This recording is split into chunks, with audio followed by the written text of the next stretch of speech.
years 1 through 6, that's the personality. Yep. They copying. They learn it without even knowing our language. Mm-hmm.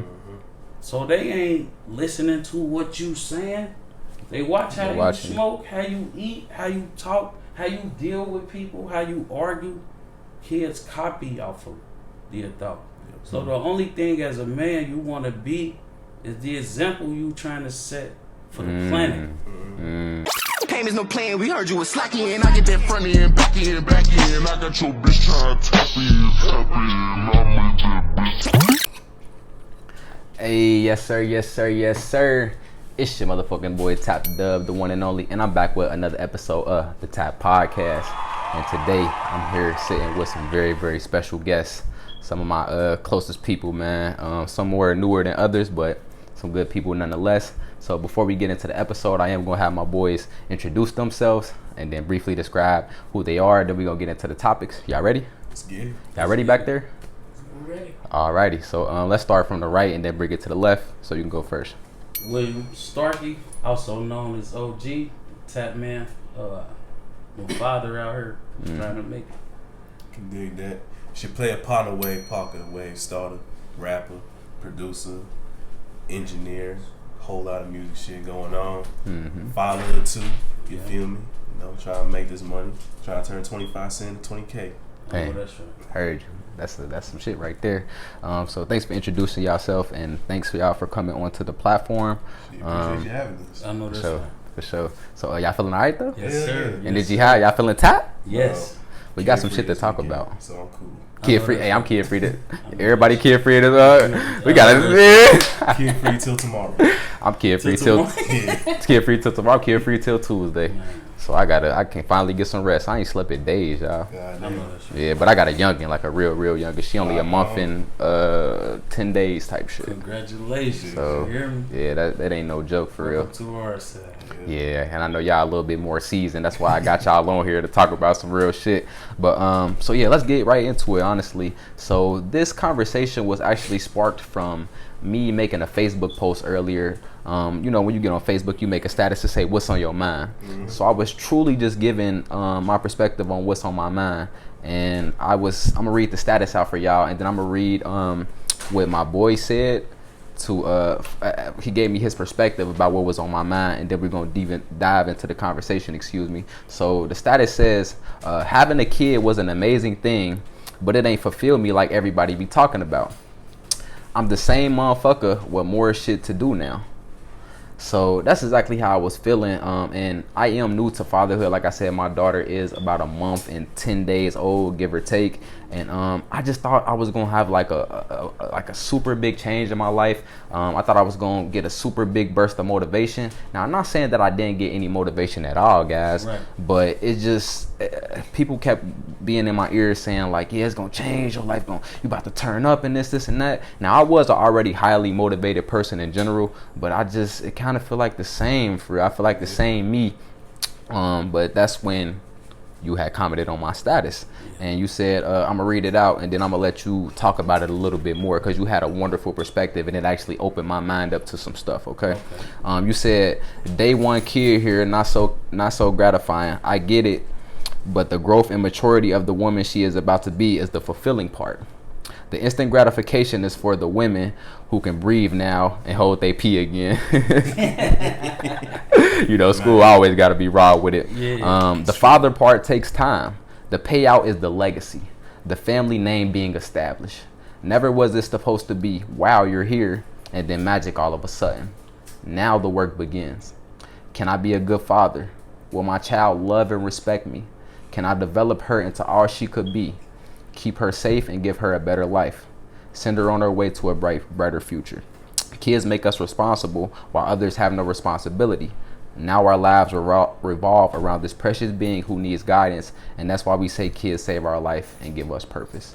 And then the rest of it is like a bunch of numbers and stuff like that. That automatically changed my perspective, but I want you to dive a little bit more deeper, even though that's already pretty in depth. But what made you say that, School? Same thing. Like I had my first when I was 19.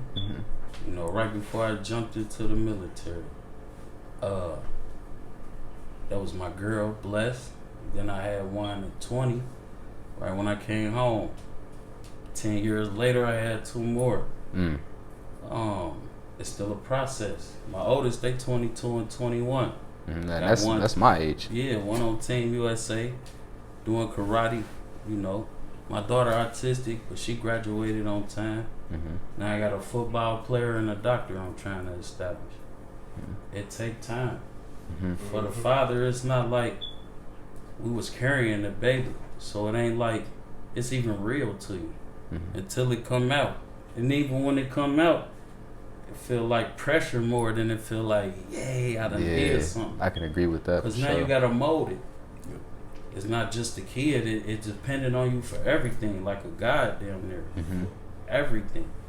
So that's why I say that immediate gratification that some people might chase, wanting to be loved or whatever it is, it ain't always about that.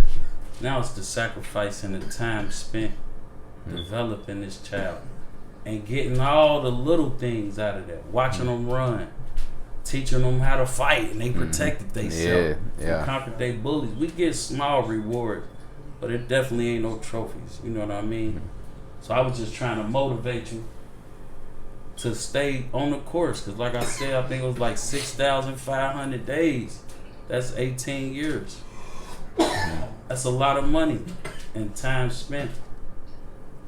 So you never can say how to do it right or how to be. It ain't no wrong or right father.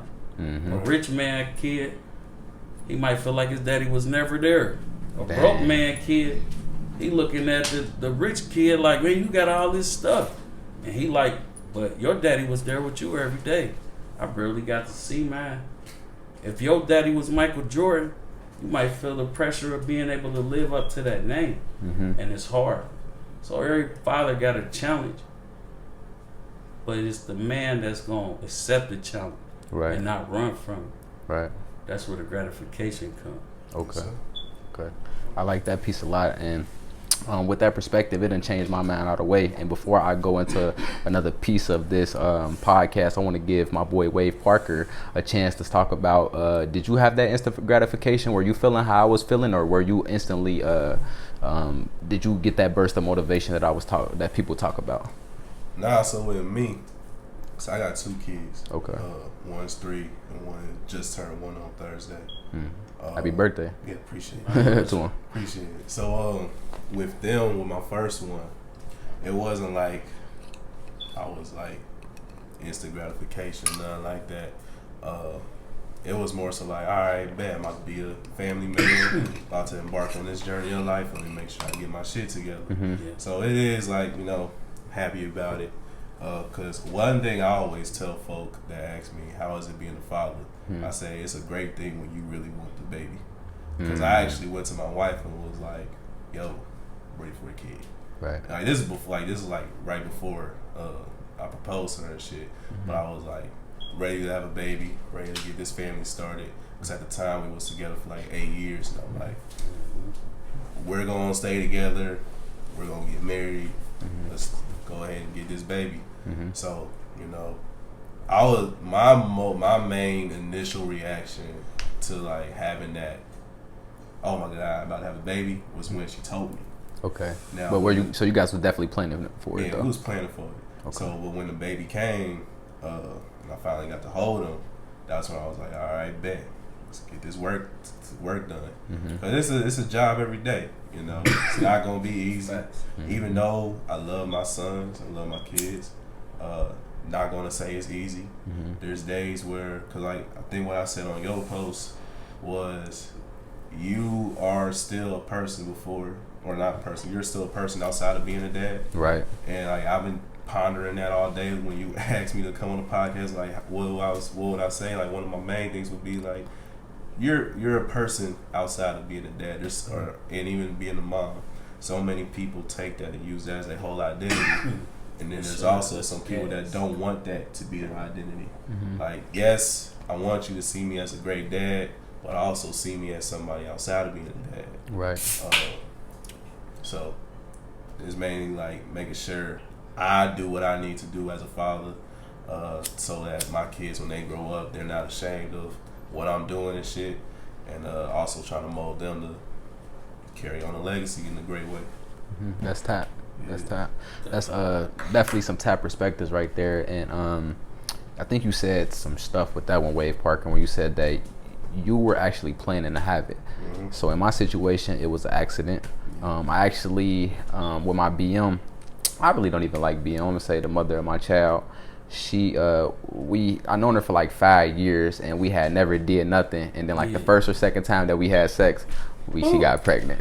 So we had known each other for a while at least, and to be honest, I could have had a couple other babies, you know, a couple of them things running around here. But so I knew it was meant to be, because off the first, second time, it's just wow. But it was kind of a shock for me, and at that point, I was literally tapping into my identity. My brand was on a uprise. I was literally starting to become a new man, and I had to evolve in another way. Like, dang, I just got finished evolving. Now I got to go through my second transformation. Like, you know, Goku went to Super Saiyan 1, and then it took a minute to go to Super Saiyan 2. Yeah. Part of life. So, what's some advice that y'all could give, like, for somebody who, I guess it's a little bit harder for you since you was planning it, but for somebody to like, for the quick change, like, what's something that somebody can do to keep going, even though it was such a quick change with the kid coming? Do what you can. Yeah. It's really all, because even with me wanting my kid, like I said, it's gonna be hard. Like, there's days where I'm like, so the way me and my wife got it set up, I work from 8 a.m. to 5 p.m. She worked from 3 p.m. to midnight. So I got both kids by myself, Monday through Friday. And I'm damn near the one that had the kids the most. There's multiple times where I'm like, God damn, what the fuck are y'all doing? Yeah. What the fuck am I doing? You say they 3 and they 1 right now? Man, the 1-year-old trying to figure out himself, like, coming into his personality, and the 3-year-old, like, not used to sharing his toys and shit. And now he's trying to, like, do all this other shit to the 1-year-old, like, push him down. I'm like, y'all can't fight right now because he can't defend himself. Oh, yeah. But I know for sure once they start fighting and shit, I'm gonna be a ref. I'm gonna let him duke it out. So you gonna let him get that wreck in? Oh yeah, like, I wanna make sure they safe with it though. But it's like, do what you do, because they're the exact same age apart as me and my younger brother. So I know exactly how it's gonna, like, play out and shit. But you know, there's some days, like I said, where I'm like, I'm doing like I feel like I'm doing the best shit ever. And then there's other days where I feel like I'm slacking like a motherfucker. But no matter what, just do what you can do. Do what I can do. I mean, I'm 41. I never seen my dad's face. I never had any confirmation of who he is. It's a guy who they telling me it is, and a guy who I assume it is. You know, I'm an 80s baby, the real one. Crack, it fucked my family up. My mom left me when I was 10 months. I was fortunate enough to stay within the family. And I didn't think that shit would get to me. Because when I was a kid and I didn't know, I thought I belonged to them. It was great. As soon as I felt like I was different and realized that I was, and start asking them hard questions, it was crazy. So I was Nemo. Dang. And then I thought that I could do better. If I get a chance to be a dad, I'm going to be way better. And then I had a kid. But I had a kid with somebody who was 18 years older than me. Wow. So I ended up turning into a motherfucker who had to leave his kids to save face, to try to rebuild myself. Because I lost myself. It's all type of fathers. There's some fathers who plan it, and they fortunate enough to plan it. But these niggas don't know later on in life it's certain things that can happen. But you can't plan for everything. And every man gotta walk their own. There's no perfect way to do it. You just gotta do it. Like, you gotta do it. It's just do it on some Nike stuff. You know, I went to the joint. I came home. My mama died 2 days before I came home, so I never got to ask her who he was. Somebody said they knew who he was. Now I got a family claiming me after 40 years, but picture, any type of DNA, they don't want to do it. They just want me to accept the fact that they my family. It's just like a daddy who having a baby on accident. I need proof. Give me that 99.999%. Mm-hmm. Yeah. It's some dudes who got a girl who they like, and she got kids, and now he got a kid, and now he vowing to be the better baby daddy, hoping that she only got one baby daddy to deal with. But still, you gotta be a father. It's some people who got the mother and father in the home, and that ain't even good because it's toxic. Mm-hmm. And then it's two adults who know they got a baby, so they raise them with a certain perspective, and they talk about religious views and schooling and future for the child, and they could come to an adult agreement on how to do it. Mm-hmm. So the scenario is never perfect. Nowadays we got LGBT raising kids. Mm-hmm. A father is Social media a nurturer. Like we talk about the mothers and how they nurture you. But through years 1 through 6, that's the personality. Yep. They copying you. They learn it without even knowing our language. Mm-hmm. So they ain't listening to what you saying. They watch how you smoke, how you eat, how you talk, how you deal with people, how you argue. Kids copy off of the adult. Yep. So the only thing as a man you want to be is the example you trying to set for the planet. None of that Top. trying to be perfect shit. Just Never get perfect. through life. Like a good man to have a support system outside, because it take a village. My brothers, my boys, my business partner, my barber, my doctor, the hospital visit. They remember this shit and how you deal with business and so they learn from that way.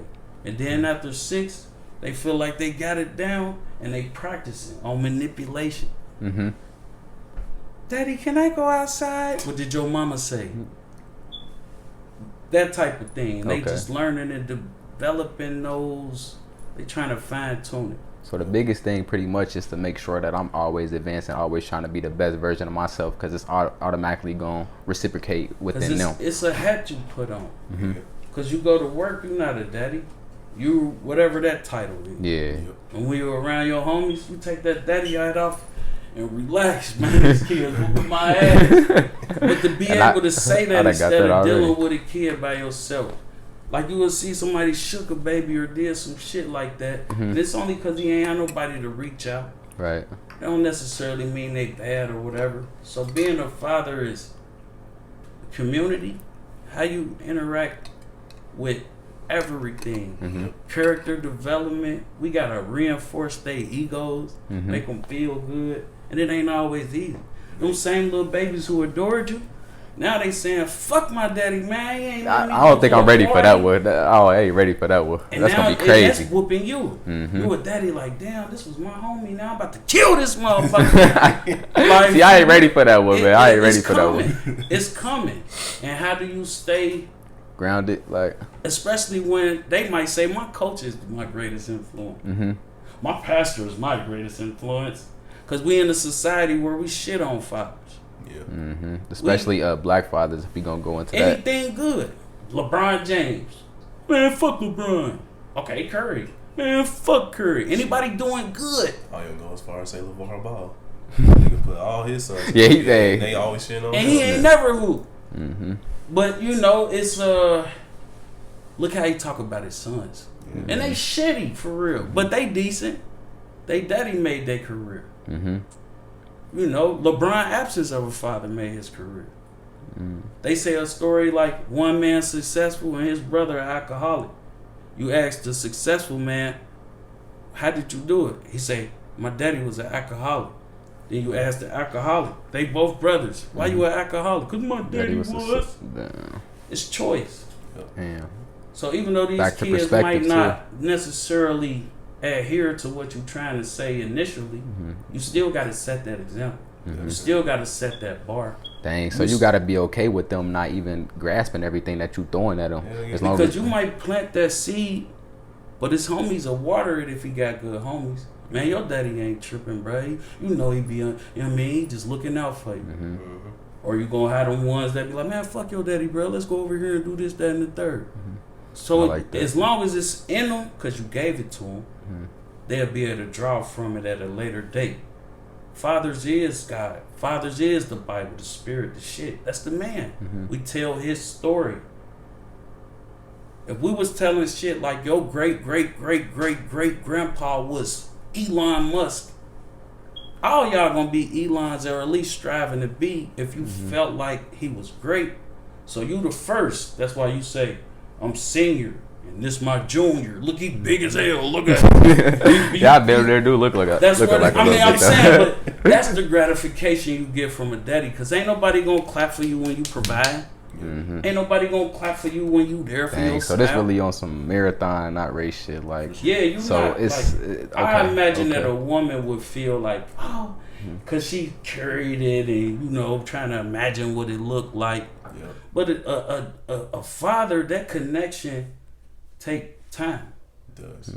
And then so hold that thought right quick, because we got some technical difficulties, y'all. So what I'm gonna do is we're gonna hold this thought, and then we're gonna come right back in to finish this, because this podcast is already starting off very, very beautifully. And then we're gonna come back with some more topics. Make sure y'all stay tapped, stay tuned in. I love you. We'll be right back.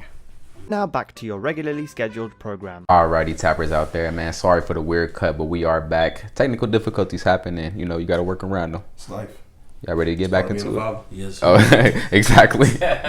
Technical difficulties, man. We go to just like the guy said. So we was going, man. We was flowing. We want to get that flow going back up. But I got a couple quick tap questions that I want to ask y'all. This part of the podcast, since we had a little intermission, this is going to be a little bit quicker. And then I want y'all to get pieces. Then we'll get into question. And also, don't be afraid to ask me some stuff too. Or if y'all got a topic that y'all want to bring up, just throw it out there. All right. So the first question is, so how do y'all balance different parenting methods between a mom and a dad? You might want to parent one way, or you might be cool with something, then your girl or your significant other, co-parent, whatever, might not be cool with it. So how do y'all balance those things, being more seasoned parents? We communicate. I mean, before we like going into the prepared part of having a kid and like being in a relationship with my wife, we've talked about these things, like how we parent, talked about how our parents did us, and like what we would do, what we wouldn't do. Like for example, we're not trying to spank our kids for real. However, if there are some things that they do, we will like for right now, like I got a 3-year-old and a 1-year-old. The 1-year-old can't really defend himself. So the only time I really thump my 3-year-old is when he's like pushing down my 1-year-old, because like he can't do nothing, he can't balance. You know, yeah, you're mad about him trying to play with your toys and shit, but it's like you can't do all that till he's able to protect himself too and can fight back. So we're trying not to like spank our kids like that, but you know, we're trying to do the gentle parent method. But you know, our gentle parenting is different. You know, sometimes she takes the back seat when I get frustrated and yell. Sometimes I take the back seat when she get frustrated and yell. And then like we come together after that and be like, yo, we kind of went a little too hard on the main. But this is definitely not in front of the kids. It's on y'all. Yeah, it's really with us. It's really just like having a teamwork, like just understanding where your perception is coming from with that, and understanding, you know, my perception and shit like that. So this is all coming with communication. I like that. Want to shoot something out, Skool? Oh, that's live if you can get it like that. I mean, that's. But you know, just trying to be the same.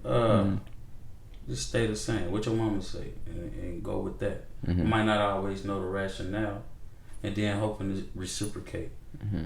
Sometimes I might say some shit.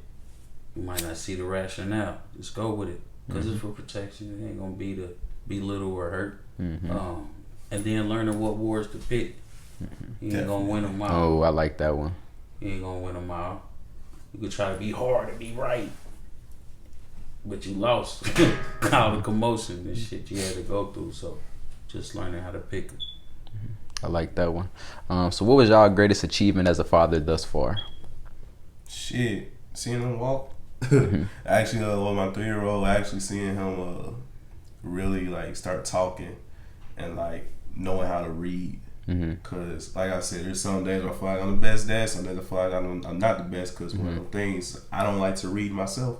So because I don't like to read, I don't read the bedtime stories like I should. But this little nigga can put on the TV. Like we also like have them like watch TV a lot. So there's also that fear of like, damn, are we being screen parents? But he knows what to watch. He knows how to like read the shows that's on the guide or whatever, knows where to go.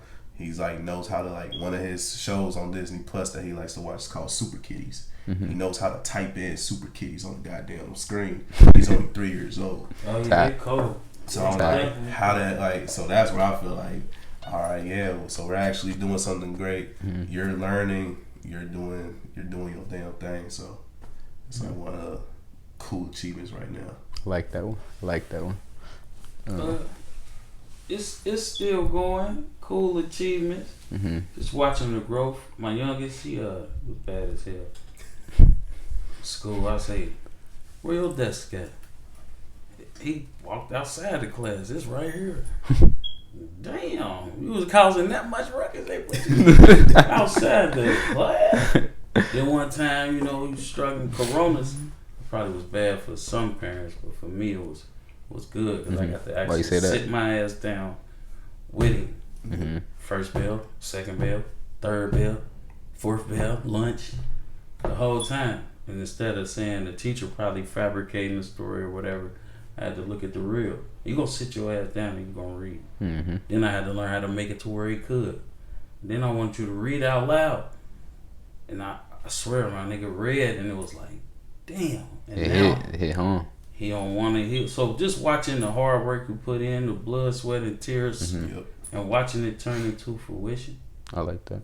Watching his football take off, my daughter doing good. Like she feeling herself. She about to be graduating from the 6th grade. Y'all remember that? It's on now. Walnut Hills. Yeah, they ain't that middle school? 6th to 7th. But shit, Walnut Hills is like 7th to 12th. Yeah. So that's you know, she tested out of some math, so she gonna be like 9th grade, starting in some classes, and here we go. Gonna start algebra, taking Latin and shit. Latin, fuck Latin. Shit. He talking about fuck Latin. You gotta know that's the lower body part. She trying to be a doctor. But like, went to one. I don't remember a lot of shit from Latin. For real. I lost a baby girl, and she was straight A student, you know, and everything was perfect. And to have that tragedy, it's a blow to your parenting. Like, damn, was there something I did wrong? And then learning how to deal with that shit and still save face for the little ones. And then I got 2 I don't get to see. Cause like I said, she was older than me. And hated a nigga when he started to get more 18 mature. Years older too. Did you say that? Yeah, going from the mama role to, nah, I'm a man, and this is what I like to see, and that whole shit. It don't always go perfect. You can't plan for the bumps in the road. But being able to like not be broken by that shit. That's the greatest achievement. Mental, not taking for the kids. It ain't happened yet. Like when I send my kids off, walking them down the aisle and seeing them have more me's, then that's gonna hit home. Okay. All right. So I'm big on duality. So we talking greatest achievements, but what's some stuff that y'all wish y'all would have did different up until this point with the parenting? Shit, like I said before, read it more. Like, I've been doing better. My wife gets on to me about that. Like, make sure you read. So we got a stack of books on the side. But most of the time when we get home, they're already knocked out. Which I'm like, hell yeah. Now I ain't got to deal with y'all till the morning. But yeah, really just read to them more, and just making sure like they're like, they're only 3 and 1, so it's not like a lot to do right now. Right. But I will say I want to make sure that I'm instilling healthy habits. Okay. That's that new daddy talk, man. Because I feel like I got my habits that I do that I'm like having a routine with, and I want them to have like real healthy routines and shit, like know to clean your room or know what to do and throughout your day, make sure you got this shit finished before you go to sleep type shit. Talk to a school. Do different. In a perfect world, I would have graduated. I would have went to college. I wouldn't have been pressed about no bitch. I would have got my finances and shit together, my credit up, I would have built a big dumbass house with a pool and got this squad together for my seed that's coming. I would have like really did some Batman shit and left him in this big manor, extravagant shit. Like Bruce Wayne Manor, Skool Manor. I'd have had so much OG me Manor on video, like my own kid Bible. Like, look at your boy. 1 to 18, like, you know, like, but shit ain't perfect like that. So I don't got no like, what ifs. Only thing I hope is that they beat me in every fucking category. It's real. Because it's a win-win. I was way better than you, Dad. I'm glad to see it. That's a win-win. Yeah. I mean, you doing something right. Right. You know, just being real about it. Like, this ain't like a video game where you can push the reset button. And sometimes people grow apart. Nobody did nothing wrong. You just doing this and I'm just doing it. We was homies. But now I ain't feeling the vibe. Yeah. A bitch can do that. Like I say in one of my shit, I say, you know, even good bitches switch up like that nigga from Verizon. Oh yeah, he went from Verizon to, was it Cricket or T-Mobile or something? Yeah, I don't know why I said and like, you Cricket hope is and not pray one of that them. it don't. Like, I hope and pray that my niggas chose well. He said you better choose the right one to pick the kitty. So it's real, y'all. But in case you didn't, and you might not see us, you can always turn it around. So, like you wish you had like better preparation from the start. Like no real regrets, but just better preparation for your kids. Yeah, but I think in spite of all that shit, they still retarded live. My kids so live. So, I got another one for y'all. So, what do you think the biggest thing that damaged you in your personal upbringing was from your parents? And I can actually answer this one too. I'll let y'all go first. Thing for me, cause I grew up with both my parents, but there was a lot of time. Like, I got my wife gets on me about this all the time. I don't talk. Like when I'm feeling down or when I'm feeling like not the shit, I shut down. Just let it be for like a week, not even a week. Just let it be for like, let me have my moment. I'm gonna bounce back. But I mean, like lately, it has been like a little bit longer for me to bounce back on. Sometimes when I get in that funk, but it's like I just don't talk, and I try to talk, but it's like I stutter when I want to say what I want to say, or like when I'm trying to get out what I'm trying to get out, because it's just so much. And then like after I open that bottle, it's just all trying to come out. Right. So I don't want to say my parents didn't allow me to talk, but it felt like I didn't like really feel like I really wanted to open up to them. So like that's one thing I want to change with my kids. Cause I know they would hide shit, not hide shit, but like they would keep it to themselves. Like if they was gonna do shit, I like every day when I do something like weird or like just get frustrated with what they're doing, I always say, I'm sorry for that. Daddy got a little out of character. Not feeling myself today. And like I just want to be real with my kids and let them know like you can be real with me and I'll be real with you. I like that. And I like that. That's top. Definitely want to do that with my wife more too, because it's like, I mean, you're with me. I should trust you, confide in you. But it's just, I don't know why. Just one of those things that just can't really do all the time. But I'll write. Well, she gets pissed because I will write it in my raps all the time. Yeah, we can express ourselves in that I music. I can express myself in the music, but it's like when I'm just talking about it, it's like that's an outlet. That's good. A lot of people don't got that. Shoot. Me, I just felt like I ain't belong in shit. Like, say that again. I just felt like I ain't belong in shit. Like I ain't had like my mama and my daddy was great, but they wasn't my parent. And it wasn't that they did nothing wrong. They did everything right. But I just, you know, I'm an 80s baby. I keep saying that. That couldn't be the truth. And even if it is, for my mama, I'm going to be lying. So I was straight A student and best this and best that. But it wasn't for shit. It wasn't for nobody. It wasn't. Was getting A's on accident. Like, you know what I mean? I was intelligent. you know. But being smart wasn't live for me. I'm in the hood. Fuck your smart. Yeah. You see what I'm saying? Like, I know that's probably crazy, but you had to be tough, nigga. Fuck your smart. But I was tough and smart. Like, I felt like I was. Yeah, both sides of the coin, you feel me? Like, one, who the fuck is my daddy and why did my mama leave me? Like, was I that fucked up, blaming myself type shit? And that shit never went away. Mm-hmm. And then even trying to find truths, but they both in the ground. So I never get them stories. And then trying to take all of that, chew on it, and still somehow produce a quality example of a man for mine. Mm-hmm. It's rough out here, but I do the best that I can. And then I give my kids the raw, and then they turn it into what they turn it into. I like that. For me personally, I believe that, or I wish that my mother would have put me into more, let's say, uncomfortable situations for me to grow and for me to find my talents.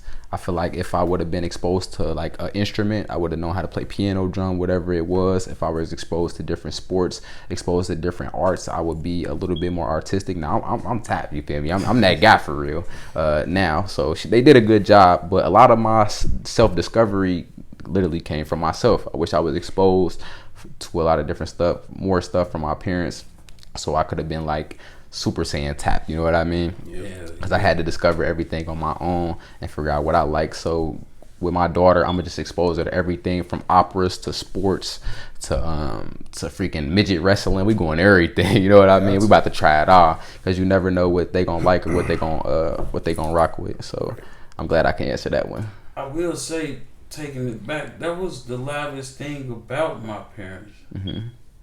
Because my mama was a crackhead and my daddy was not there. Mm-hmm. So being lucky enough to have the parents that I had, I was exposed to a lot of shit. Mm-hmm. Orchestra.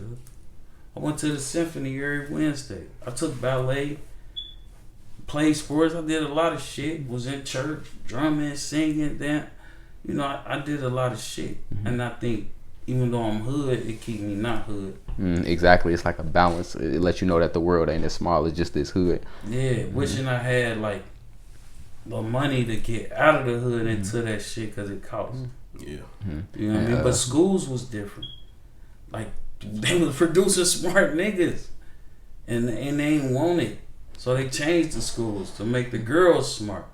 And I don't mean to cut you off right quick, but I just got word from my producer that we is running on our time. Mm-hmm. But while I still got you guys on the platform, I do want to, let y'all guys speak and let them know where y'all can find y'all, and then leave one piece of advice for fathers out there that y'all want to leave from y'all heart, from y'all personal self. And I'm going to start with you, Skool, since you was already talking. And then for this episode too, it will be a part 2, part 3, part 4, probably unlimited parts, because this conversation can go on for infinity. Sure. But so drop your piece right quick, Skool. Good looking out. That's my company. Glow. Goddamn it. Windows, fences. I do all that shit. You know, I do tattoos. I'm so OG. It's just William Starkey on the book. Mm-hmm. Tap in. It'll be below in the description for y'all out there too as well. Yeah. Piece of advice is, might look bleak, but it's always a way. There it is. I like that one. Pretty simple too. Yeah. Talk to us. Handle with it. She play upon the wave, park of the wave starter. Wave. You can find all my music on Spotify, Apple Music, whatever you use music for, YouTube, Wave Parker. Mm-hmm. Tap in with all that shit. Hey, he got some groovy ass music. We was bumping that off screen. Yeah. You feel me? Wave Parker _ on Instagram and Twitter. Mm-hmm. You gotta find me on Facebook because it's my real name, and I'm gonna put that out there. But one piece of advice is always do what you can. Mm-hmm. May not do 100%. One day you may be able to do 100% one day. You may be able to do like 0.1% the other day. Just keep doing what you can. Do what you can. I like that, and I believe that that's very, very tapped. Both of y'all had some very tapped advice, and I want to thank you guys for coming onto the episode. Two strong melanated gods in the building. You kept mentioning gods, and that's exactly how I feel. I swear we gods. Gods is creation, and that's what we do. We create. And I'm gonna leave y'all with a quote before I wrap up the episode. This is coming from a book I read.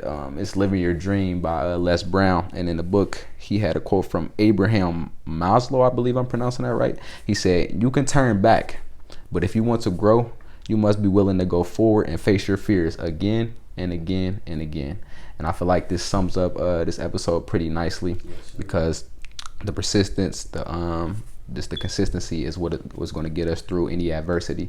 So once again, I am your boy Tap Dub. This is another beautiful episode of the Tap Podcast. If y'all got any questions, comments, or concerns, leave them below, because I'm pretty sure my guys don't mind answering them correct. And, make sure y'all like, comment, and subscribe. We'll see y'all soon. Peace.